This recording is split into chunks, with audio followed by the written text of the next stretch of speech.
você que está ligadinho na programação da TV Evangelizar, nos quatro cantos desse Brasilzão. Alô, você do Rio de Janeiro! É com imensa alegria que a TV Evangelizar recebe hoje dois grandes nomes da música brasileira. Cristóvão Bastos, compositor, pianista, arranjador, requisitado de grandes nomes como Chico Buarque, Aldir Blanc, Paulinho da Viola e parceiro também dele, nosso outro convidado, Rogério Caetano. Esse que é um virtuose do violão de 7 cordas, produtor, arranjador, atuando ao lado de nomes como Yamandu Costa, Hamilton de Holanda, mas me falta fôlego para falar destes grandes expoentes que tenho a honra hoje de conversar. Entre vários assuntos, vamos falar sobre um show gravado especialmente para você, nosso querido espectador. Apresentação registrada em Curitiba, com destaque para o álbum instrumental Duo Cristóvão Bastos e Rogério Caetano. Trabalho, inclusive, indicado ao Grammy Latino. É puro luxo. Vamos conferir?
Meu primeiro instrumento foi o cavaquinho.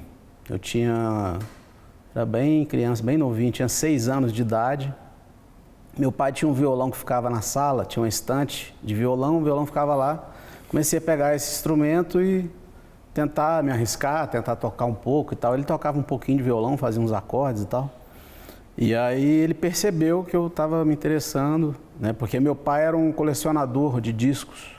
E embora os meus pais, né, nem minha mãe nem meu pai fossem músicos, os meus avós, tanto paterno quanto materno, eram músicos. Então já tinha essa herança, né? E meu pai falou assim, ó, vou te dar um violãozinho. E aí ele me deu o meu primeiro instrumento, que foi um cavaquinho. E aí eu comecei na época a aprender a parte assim mais de solo de cavaquinho, né? As coisas do Valdir Azevedo, que foi meu primeiro grande ídolo assim, por causa do instrumento, logicamente, né? E algumas músicas do Jacó do Bandolim, do Pixinguinha, até que num determinado dia ele chegou lá com um disco que era o disco da Elisete Cardoso, com o Jacó do Bandolim, o Zimbo Trio e o Conjunto Época de Ouro, que é um disco antológico gravado no Teatro João Caetano. E aí, quando ele colocou aquele disco, eu me apaixonei pelo som do violão de 7 cordas, que estava sendo tocado ali pelo Dino 7 cordas, que é o pai de todos os violonistas de 7 cordas do Brasil. E ali foi como se eu tivesse apertado um interruptor, assim, tivesse acendido uma luz, e aí eu despertei para essa sonoridade, para esse instrumento, que é a minha paixão e é a minha vida. É isso, o violão de 7 cordas de aço. Meu primeiro instrumento foi o acordeon. Aliás, é um instrumento que eu gosto até hoje. E eu comecei a estudar quando tinha 7 anos, e quando tinha 13 anos eu me formei como professor. Não é nada demais, porque eram 6 anos, né? Era só não repetir.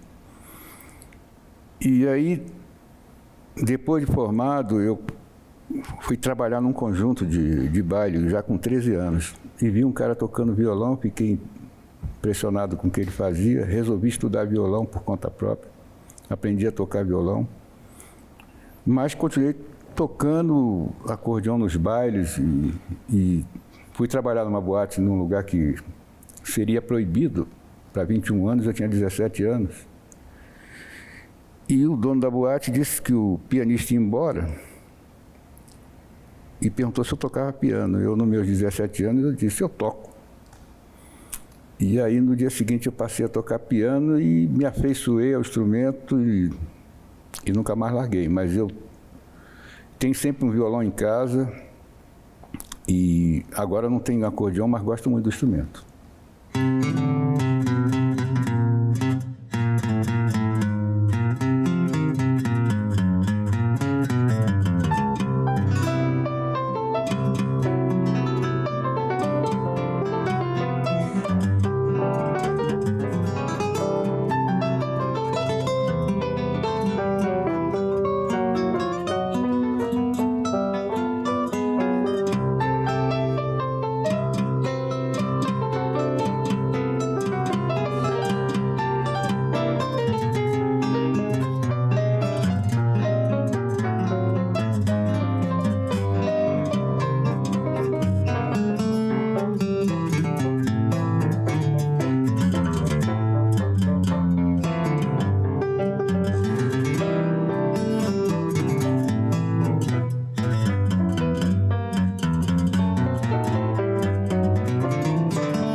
Já tive oportunidade, a alegria de trabalhar de gravar, né, com grandes nomes da música brasileira, entre eles o João Bosco, Zeca Pagodinho, Nana Caymmi, Maria Bethânia, Caetano Veloso, Ivan Lins, o Diogo Nogueira, Tereza Cristina, Alcione, Bete Carvalho, Zélia Duncan, enfim, muita gente, assim. E é engraçado, né? Você está me perguntando isso, mas me lembrei de uma outra coisa aqui, porque eu e o Cristóvão, a nossa relação começou muito nessas gravações, porque a gente ia para fazer essas gravações com outros artistas, né? Tinha aquele intervalo e tal, aí a gente começou a tocar, ficava tocando, pô, vamos tocar isso, tocar. E aí a gente percebeu que tinha uma empatia tanto pessoal quanto musical, né? Dessas gravações que a gente fazia para outros artistas, surgiu a ideia da nossa gravação em duo, né? Então, esse trabalho de músicos, assim, de estúdio de gravação foi muito importante porque acendeu essa chama aí do nosso trabalho.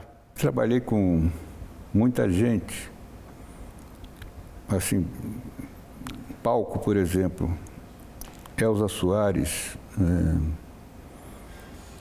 Fafá de Belém, Simone, Gal Costa, Edu Lobo, Chico Buarque. Não quero deixar ninguém de fora. Mais fácil falar com quem você não tocou, né, Cristóvão? Eu toquei com todos esses que ele falou aí. Agora, gravar, eu gravei com Nelson Gonçalves, gravei com Angela Maria, gravei, com Roberto, como é o nome dele, Roberto? Roberto Silva? Roberto Silva. Gravei, acho que foi perto do último disco dele. Eu gravei com ele também, um disco de Seresta. Emílio Santiago, né? A pessoa com quem eu gravei e toquei, que me deu a maior alegria, Nana Caymmi, né? Porque cantou uma música que virou quase um hino. O Chico, né? Eu gravei muito, toquei muito com ele, viajei muito com ele. E também a gente tem uma canção que virou um standard, né? Não dá para lembrar de todo mundo, não, porque tem gente... Tomara que não me cobrem.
Esse processo de composição, assim, comigo sempre se deu de uma forma muito natural, né? Então, eu me considero um músico de formação popular, né? Que eu venho do choro, do samba, né? De roda de samba, roda de choro. E passei a ouvir esses mestres, né? E absorver tudo, né? Dentro dessa linguagem. E comecei a me desenvolver, né? Imitando o Dino Sete Cordas, depois posteriormente o Rafael Rabelo, outros violonistas, né? Marco Pereira, Hélio Delmiro. Fui condensando numa coisa só e depois tive acesso a muitas informações da vanguarda jazzística e misturei isso tudo num caldeirão com a música brasileira, né? Principalmente o choro, o samba, a música nordestina também, porque a família da minha mãe é do Piauí, então tinha muito trio nordestino, Dominguinhos, Luiz Gonzaga, e como meu pai colecionava discos, era muita música o tempo inteiro, então comecei a absorver isso, e isso foi se tornando a minha forma de tocar e posteriormente a minha forma de compor também, né? Porque a parte de composição, às vezes você tem uma música que vem de uma vez, assim, e sai de uma forma natural. Às vezes tem uma música que você demora mais um pouquinho, mas o processo, assim, composicional, ele é muito rico, né? E ele depende também de um aprofundamento em determinada linguagem, né? Para você ter um pensamento específico. Eu, pelo menos, quando eu vou compor, eu sento para compor, né? Então, assim, é diferente do processo, vou estudar aqui, por exemplo, o concerto em Dó com Cristóvão. Toco todo dia, né, para manter a forma. Mas isso é uma coisa. Quando você para compor, pelo menos, eu sento e falo, agora eu vou compor uma música. Parece que muda uma chave, a cabeça vai para outro arquivo, né? Eu penso assim, e é assim que acontece comigo. O meu processo de compor é uma coisa que eu gosto muito de compor, inclusive. Eu toco violão em casa, e piano é o meu instrumento, claro, mas eu compus várias músicas no violão. Algumas músicas que se tornaram sucesso, como Todo Sentimento, como Resposta ao Tempo, como Tua Cantiga, foram feitas no violão, não foram feitas no piano. Eu dependo, assim, às vezes, de uma coisa que eu chamo que é estar ligado, sabe? Ligado com alguma coisa que eu não sei explicar, assim. Mas quando eu estou ligado, essas coisas fluem naturalmente. A Resposta ao Tempo, por exemplo, foi uma música que eu fiz em 5 minutos. Peguei o violão e fiz a canção. Quer dizer, fiz a primeira parte. No dia seguinte, fiz a segunda parte. Também foi rápida. Agora, por exemplo, eu fico entusiasmado quando tem uma solicitação de composição, porque isso dá uma mexida e faz com que eu corra atrás daquilo, né? Trabalhar numa coisa nova que eu não estava pensando. Eu gosto, às vezes, quando me dão uma letra, que é uma coisa mais rara, para eu musicar. Isso, estou falando das canções, né? Mas, por exemplo, na parte instrumental, já é uma coisa que eu fico mais, normalmente, com o meu piano, e fico mais, digamos assim, fico envolvido mais tempo. Porque na parte, quando eu vou fazer uma música instrumental, não tenho preocupação com a tessitura das notas, com a distância, com os intervalos, se o intervalo é difícil ou não. O instrumento toca o intervalo difícil. O cantor nem sempre canta, eu procuro sempre fazer um intervalo que tenha sentido para o cantor. Então, quando estou fazendo instrumental, eu tenho mais liberdade sobre um ponto de vista e, ao mesmo tempo, tenho a preocupação de fazer uma coisa que soe bem, não é? Cristóvão, e os 50 anos também foi no violão? 50 anos foi no violão. Também? Foi também. Tem outras canções que foram no violão, algumas que não se tornaram conhecidas. Esse lance da composição, né, eu lembro de uma frase que o seu Monarco sempre me falava, que ele falou que foi uma frase que o Sivuca disse para ele. Ele falava assim, Rogério, quando a música é boa, ela vai sozinha. Tem uma coisa quando a gente está compondo, por exemplo, comigo acontece muito. Pode ser canção, pode ser instrumental, pode ser o que for. Eu acho o começo da música, e eu sei, às vezes eu não sei qual é a nota que é a próxima, mas eu sei exatamente a que não é. Sim. Não é? Então eu vou achando a nota, aí é essa aqui, ou aquele grupo de notas, elas aparecem. Esse lance da composição, tem uma parceria que eu fiz com o Eduardo Neves, até uma música que a gente gravou, que virou um choro assim, atual, muito tocado, né? Muito gravado, que é a música chamada Um Chorinho em Cochabamba. Na realidade, essa música, o Edu já tinha feito a música estava pronta. Só que ele chegou um dia, a gente tocava numa roda no Trapiche Gamboa, e ele falou assim: Rogério, pô, tá faltando um negócio aí nessa música, me ajuda aí e tal. Falei, toca aí a música. Ela tinha uma coisa assim meio latina, né? Apesar de ser um choro, mas a primeira parte tinha esse sabor latino, assim, parecia aquele lance da clave, né? Plá, plá, plá, plá, plá. Aí eu me lembrei de um filme que chamava La Bamba, que tinha uma introdução, que tinha um lance do violão que era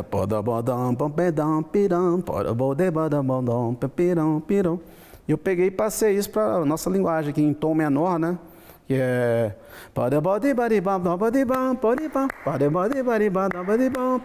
e aí é um riff que se repete 4 vezes no início da música e depois vem a música que o Edu tinha composto, né?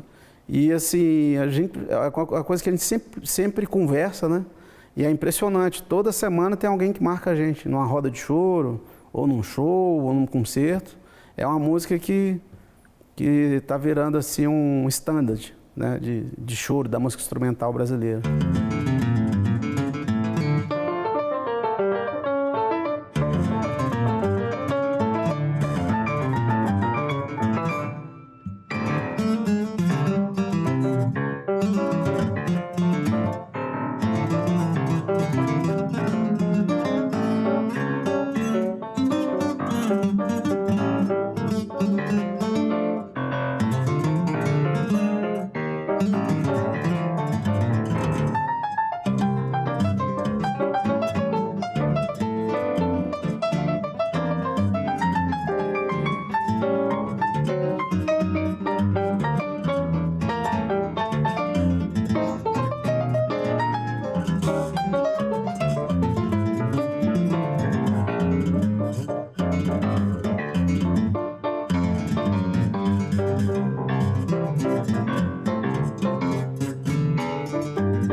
desse nosso duo específico é que ele tem uma originalidade, né? É a primeira vez que se grava piano e 7 cordas de aço, né? Os outros duos que tem violão e piano, todos eram violão de nylon, às vezes de 7 cordas também, e o piano, mas não de aço. Então, o piano, ele também tem um martelo e tem corda de aço, né, Gustavo? Então, cria uma conexão e uma potência sonora que eu acho que é uma das características mais marcantes assim do nosso duo, né? E com relação ao lance da liga dos instrumentos, o Cristóvão teve uma sacada assim genial, né? Quando ele escolheu as músicas que a gente iria tocar, principalmente as dele, de a gente poder explorar uma região dos 7 cordas que canta muito e somado ao piano, ela fica uma música muito forte, muito potente, né?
No nosso repertório a gente tem uma parte autoral, né? Uma parte que eu tenho canções, Rogério também tem, parceiros também, né? Sim. E qual é a parte que não é nossa?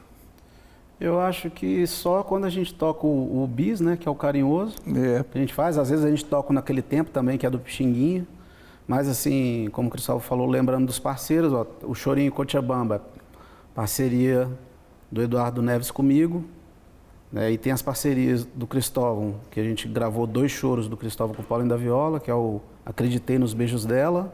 Choro pro Valdir. Choro pro Valdir.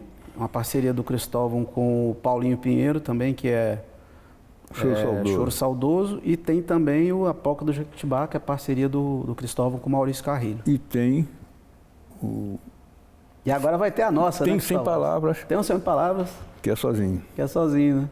O repertório, ele foi nascendo assim meio que naturalmente, né? Então algumas músicas, quando a gente chegou no estúdio, já estavam maduras, né?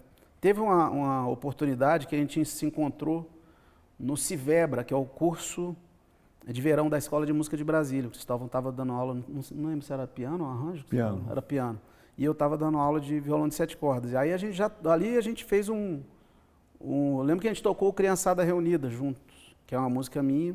Na época a gente tocou com outros professores que estavam lá, mas foi a primeira vez que a gente tocou. Deu certo e tal. E aí depois eu fiz um projeto no Rio que chamava Rogério Caetano Convida. E aí foi a primeira vez que eu convidei o Cristóvão para a gente fazer um show inteiro juntos, né? E aí daí começamos a amadurecer um repertório. E aí dali a gente já viu que tinha assim uma possibilidade de virar um trabalho em duo e graças a Deus, obrigado Papai do Céu, virou.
Quando eu componho choro, eu tenho um grande parceiro, que eu prezo muito, que é meu compadre, Paulinho da Viola. E a gente tem algumas composições juntos, e são choros. E esses choros sempre foram feitos assim, um pedaço, um fazia, outro pedaço, outro fazia. Com exceção do primeiro choro, que eu mostrei a primeira parte. Não, mesmo no primeiro choro, eu mostrei a primeira parte e a gente fez a segunda junto.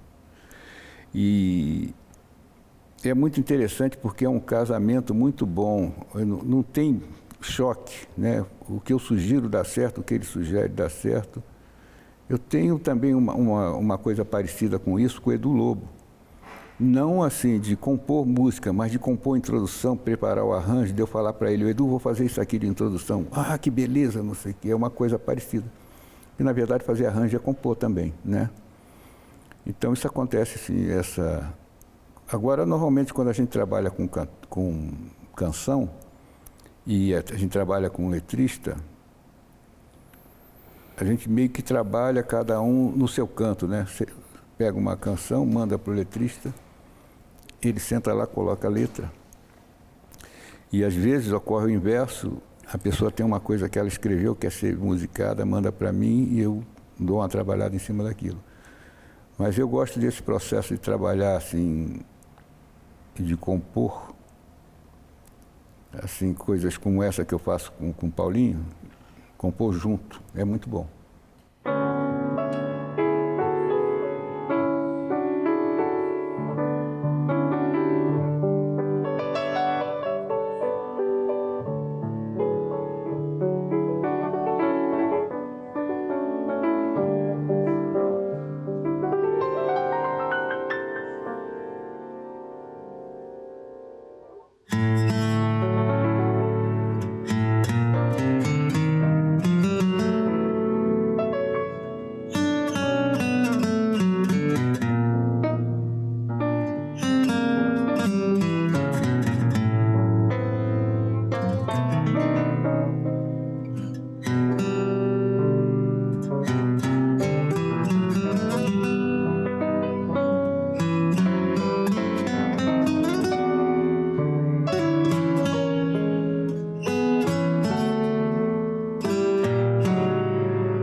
O mercado da música instrumental ele tem crescido bastante no Brasil. Aliás, o Brasil tem tido uma quantidade e uma qualidade de grandes instrumentistas, que é uma coisa assim, dentro do universo da música brasileira, que deve ser muito ressaltado, né? A qualidade e a quantidade de gente muito boa, né? De instrumentistas assim, realmente excepcionais, né? E é uma coisa que a música brasileira ela tem essa riqueza, né? Que dá a possibilidade da gente ter o pé fincado na tradição, né? No fundamento, mas a gente ter uma cabeça arrojada, né? Ver novos horizontes, explorar novas ideias, né? No nosso disco, por exemplo, a gente toca choro, toca samba, tem forró, tem música em 5, música em 3, tem valsa, tem música brasileira de forma geral. É um disco muito, muito amplo nesse sentido, né? E assim, a gente toca de uma forma que mistura um pouco, né? Tanto um pensamento assim mais camerístico, de coisas amarradas, né? De arranjos pré-concebidos, mas também com a parte mais despojada assim, de improvisação e de liberdade, né? Que a música brasileira comporta muito, né? Principalmente a música instrumental, né? Brasileira, que é riquíssima.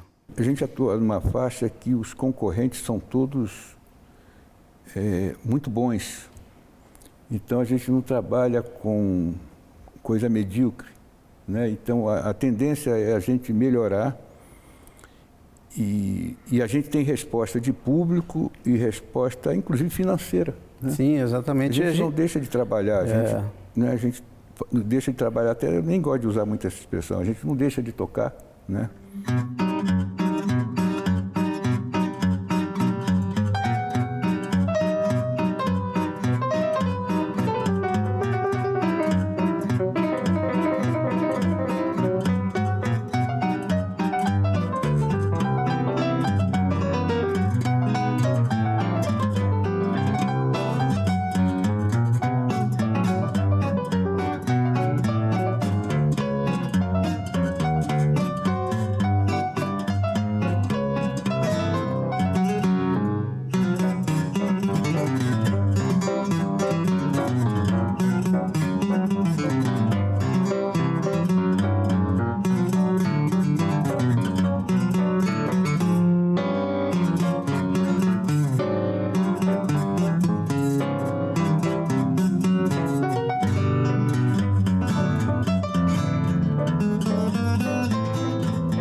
para a gente é uma alegria muito grande e a gente vê assim como uma missão, né, de levar para as pessoas essa música, que essa música é delas, é uma música do povo do Brasil, uma música que é nossa.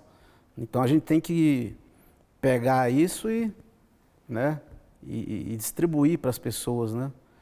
Hoje eu estava comentando com o Cristóvão, né, a alegria de ter feito esse trabalho, porque a gente teve essa ideia, como eu já disse anteriormente, no estúdio de gravação, tocando outras coisas, mas que a gente teve ali a ideia de dar o start para isso, né? E aí foi quando eu entrei em contato com o diretor artístico da Biscoito Fino, e na época era outra pessoa, e depois assumiu um amigo meu mais próximo, que é o Rafael Freire, que faz parte do Grupo Casuarina. Ele falou: Rogério, e aquele projeto com o Cristóvão, vocês estão a fim de fazer? Vai ter 2 dias de estúdio aqui na Biscoito. Eu falei: porra, claro, vamos nessa. Então, assim, a gente gravou em 2 dias, foi um negócio assim, e 2 dias de período de 10 da manhã às 2 da tarde. Eram 6 horas num dia, 6 horas no outro. Então, a gente já tinha a ideia do repertório, né? E a gente chegou e tocou. E é um disco assim que tem trazido grandes alegrias para a gente, né? Tanto da quantidade de trabalho que tem surgido, de shows, de concertos, né? Muitas vezes também ministrando workshops, também, que é uma coisa que a gente gosta muito de fazer, associado ao concerto. Mas foi um disco que trouxe, né, a indicação ao Grammy Latino de 2021 como melhor disco instrumental. E também a gente foi premiado no Prêmio Profissional da Música do Brasil, né? Então, enfim, ter gravado esse disco com o Cristóvão é uma alegria imensa. E assim, da minha parte, é uma realização, né? Ter um disco hindu com o meu ídolo, né? E que hoje eu privo da amizade dele, isso aí é uma coisa que não tem preço.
que a música que se faz no concerto, ela é feita naquele dia. Quando o cara vai assistir o outro concerto, a música está diferente. Sim, então tem mais essa coisa. A música é uma coisa muito viva.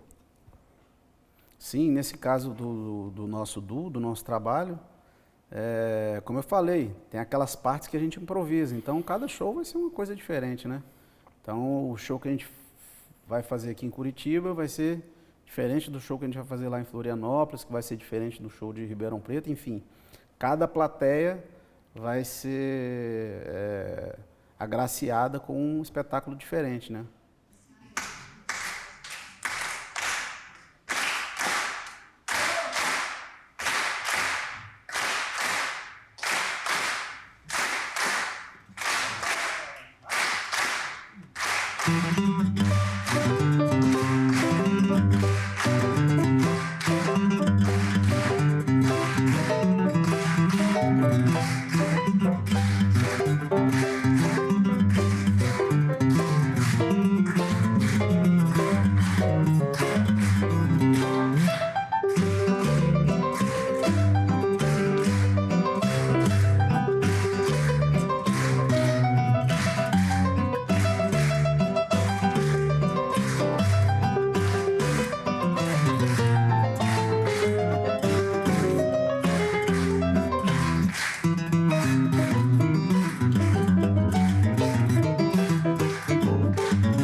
A gente vai fazer um single em breve pela gravadora Biscoito Fino, né, que foi por onde saiu o disco.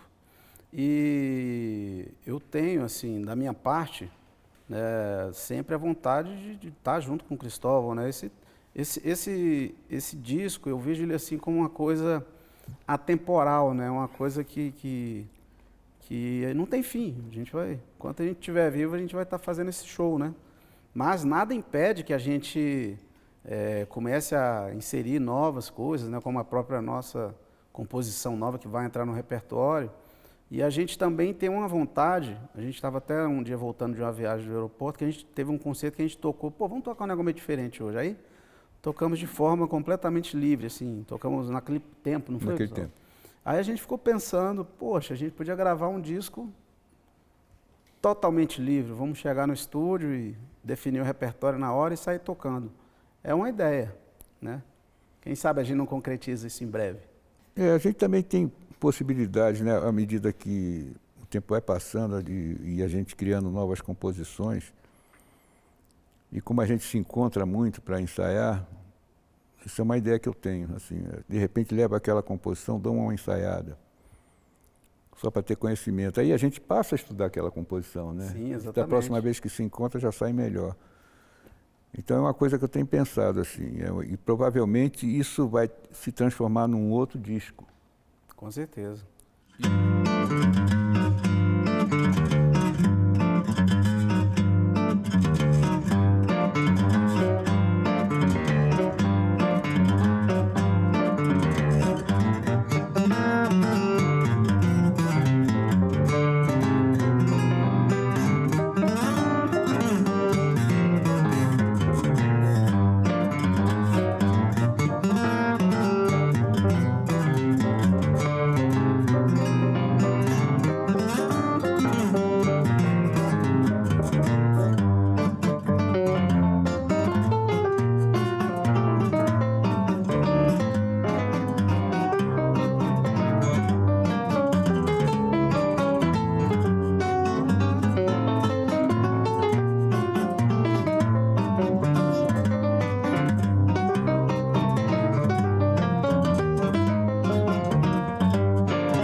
A Curitiba, poder fazer um concerto, ter esse concerto registrado, participar de um programa, uma televisão que está investindo, né, em uma boa música, eu acho que é um prêmio e uma satisfação imensa.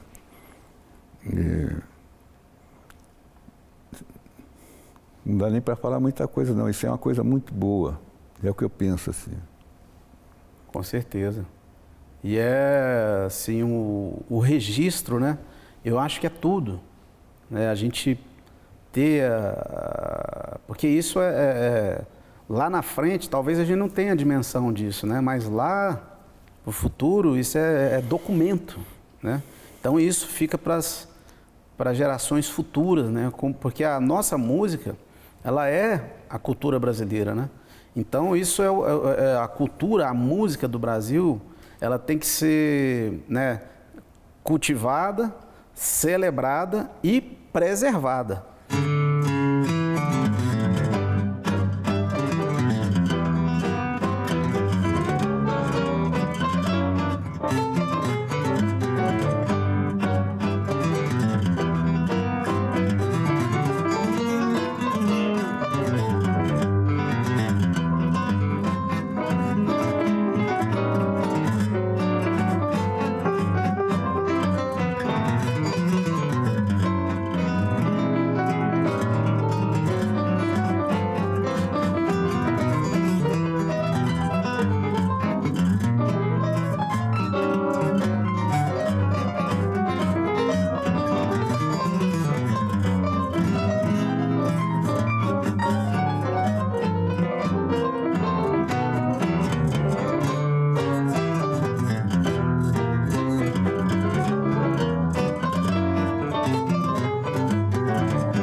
Que maravilha de encontro, hein? Eu agradeço demais a presença de Rogério Caetano, que traz a Sete de Aço para a linha de frente, e Cristóvão Bastos com seu piano fundamental, promovendo juntos um naipe com apenas 2 instrumentos. Foi um privilégio viajar pela vida e pela obra destes que marcam em definitiva a história da música brasileira. Embalando esse papo, prestigiamos faixas do álbum Duo Cristóvão Bastos e Rogério Caetano, indicado ao Grammy Latino 2021, numa apresentação exclusiva gravada pela TV Evangelizar no Teatro Paiol, aqui em Curitiba. Espero que você tenha gostado. Obrigada pela sua parceria, se cuida e até o nosso próximo encontro.